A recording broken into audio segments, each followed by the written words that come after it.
Ism నిష్పాక్షికత మానయిజం సమగ్రమైన వార్తలు, innovative కథనాలు, సీనియర్ జర్నలిస్టుల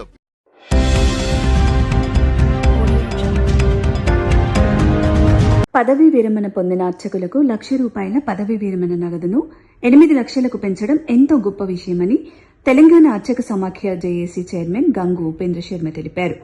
వరంగల్ నగరంలోని ధార్మిక భవన్ ప్రాంగణంలో అర్చకుల పదవీ విరమణ నగదును పెంచడాన్ని హర్షిస్తూ రాష్ట పర్యావరణ, అటవీ మరియు దేవాదాయ శాఖ మంత్రి కొండా సురేఖ మరియు రాష్ట ముఖ్యమంత్రి రేవంత్ రెడ్డి చిత్రపటాలకు పాలాభిషేకం నిర్వహించారు.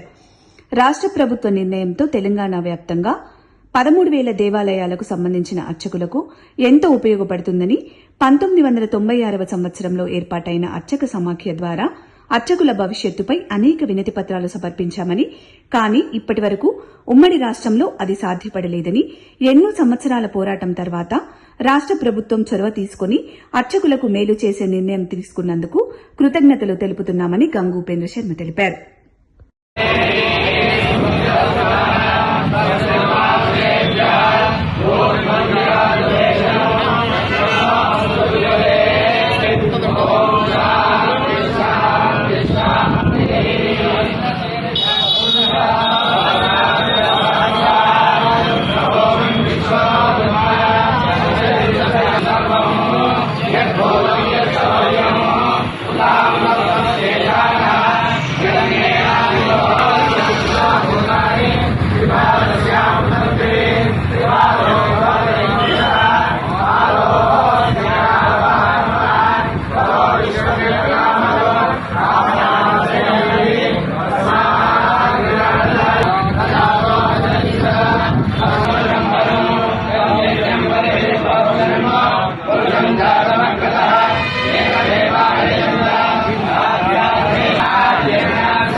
విషయాన్ని మళ్ళా డివిజన్ పిటిషన్ ద్వారా దేవాదాయ శాఖ దాన్ని కొట్టివేయించుకోవడం జరిగింది.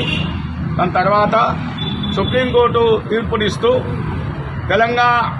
తెలంగాణే కాకుండా ఉమ్మడి రాష్ట్రంలో 33/2007 యాక్ట్ ప్రకారంగా రాష్ట్రం లోపల ఒక అర్చక వెల్ఫేర్ బోర్డు ఏర్పాటు చేయాలని చెప్పడం జరిగింది.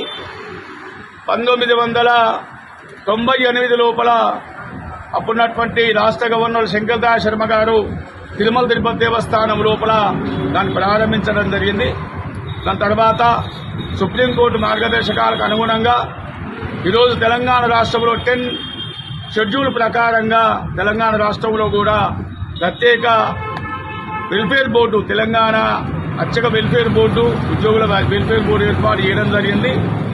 గత ప్రభుత్వం 10 సంవత్సరాల గత విభజన తర్వాత దాని తర్వాత అనేకమైన సంక్షేమ పథకాలు తీసుకున్న ఈ మధ్యకాలంలో గత వారం రోజుల క్రితము అర్చక వెల్ఫేర్ బోర్డు సమావేశం రెవెన్యూ సెక్రటరీ అయినటువంటి నవీన్ మిట్టల్ గారి ఆధ్వర్యం లోపల అర్చక వెల్ఫేర్ బోర్డు ఒక తీర్మానాలు చేయడం జరిగింది.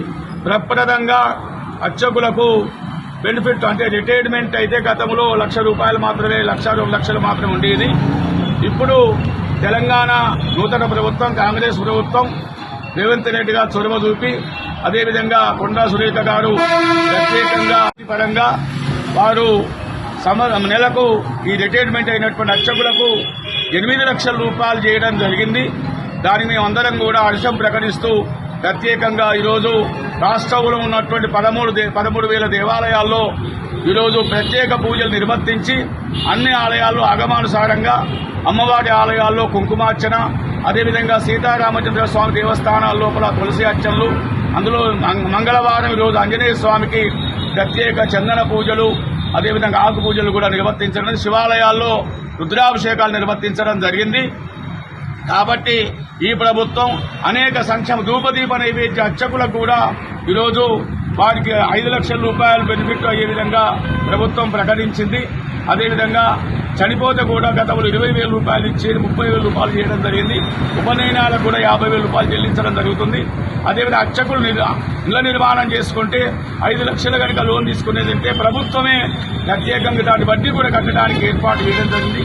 ఈ విధంగా అనేకమైన సంక్షేమ పథకాలు ఏర్పాటు చేసిన ముఖ్యమంత్రిగా మన కొండా సురేఖ గారు, అదేవిధంగా శైలజారామయ్య, దాని తర్వాత రెవెన్యూ సెక్రటరీ, ఎండోమెంట్ సెక్రటరీ గారు, కమిషనర్ వెంకట్రావు గారు ప్రత్యేకంగా సెక్రటరియట్లో సమావేశమై అర్చకులకు సంబంధించినటువంటి బ్రోచర్ను చట్టబద్దంగా వారు విడుదల చేయడం జరిగింది. దాని సంతోషపరంగా మేమందరం కూడా రాష్ట్ర వ్యాప్తంగా కూడా అన్ని దేవాలయాల్లో పూజలు నిర్వర్తించి ఈరోజు దేవాలయ ధర్మాదాయ శాఖ వరంగల్ కార్యాలయం దగ్గర మేము ప్రత్యేకంగా వారి పాలాభిషేకము నిర్వర్తించడం మీ మిత్రుల ద్వారా సమాచారాన్ని అందు కూడా సమాజంలో ఉన్నటువంటి తెలంగాణ రాష్ట్రంలో అర్చకులందరూ కూడా ఇది గమనించి ఇవాళ రేపు ప్రత్యేక పూజలు కూడా నిర్వర్తించాలి, పాలాభిషేకాలు చేయాలని చెప్పేసి తెలంగాణ అర్చక సమాఖ్య అర్చక ఉద్యోగ చేసి అందరం కూడా కలిసి కార్యక్రమాలు నిర్వర్తిస్తున్నామని చెప్పి తెలియజేస్తా ఉన్నాం.